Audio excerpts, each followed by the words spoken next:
Hi and welcome back. My name is Emily. In this video I will be creating two cards that is having a Valentine's theme in mind, but you could actually give this card to anybody that you know because they are not too like lovey-dovey.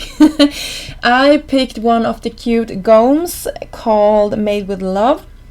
And I absolutely love this stamp set. I have been using it quite a lot for my Christmas cards, and I wanted to bring it out now for Valentine's as well, because I just think this is one of those stamps that will work great all year round, and that will be perfect to send out to your crafty friends.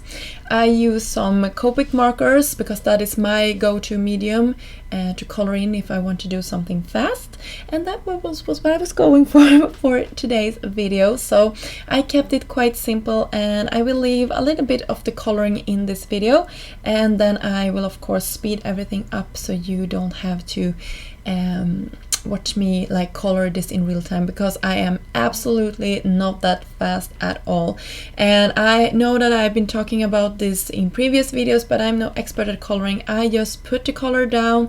I'm trying to have somewhat of a differentiation between the colors that I'm using so that everything looks nice, that it brings some life to the image, but I'm no pro at this at all. So you can definitely do the simple color that I did today. I used between 2 or 3 markers for every like image here, so that is not too much. So you don't have to have all the Copic colors out there.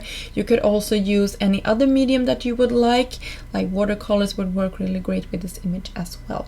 So yeah, that is pretty much it. You can see here I decided to go with quite few shades.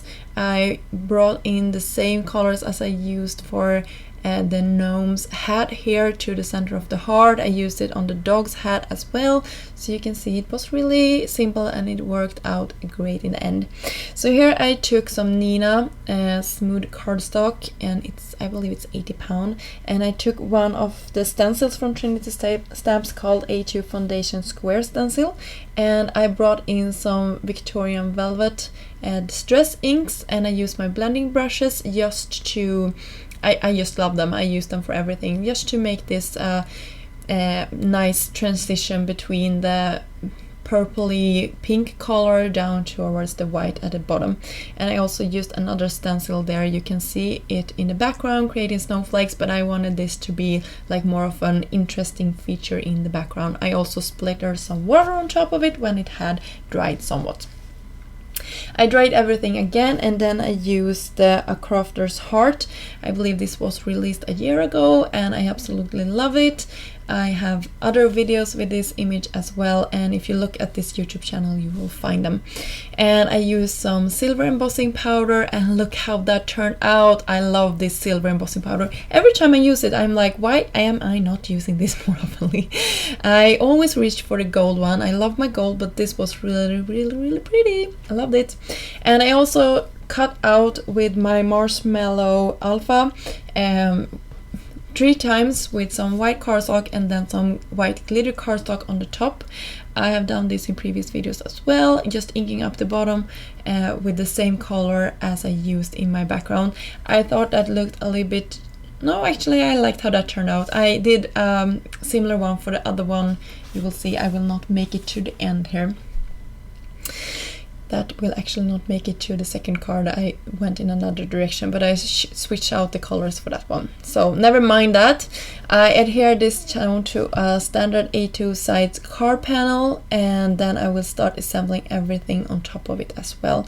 I glue this down with some liquid glue. This one is from Nuvo. It works really great on top of that embossing powder, so you don't have to worry that the letters will fall off after a while. So it really stays put. I raised this image up a little bit as well to make some contrast between the background and our image, so you really can see how she is popping out there. And then I cut away the love and just had the part that said made with, and then love large in the background. I love how this card turned out, and I used some glitter to the center part of this heart, and that finished pretty much off this first one, and we will go into our second card here in a second. And For that one, I will actually switch out some things. And to starters, or actually you will see me paint this in with some white details here as well. I will speed this up a little bit. I am, as I told you previously, not the fastest at coloring. All the dots in the little dog's hat here I turn into white spots. I really like that, and you can see that silver embossing powder in the background, so pretty. It really shines when you tilt it in the light.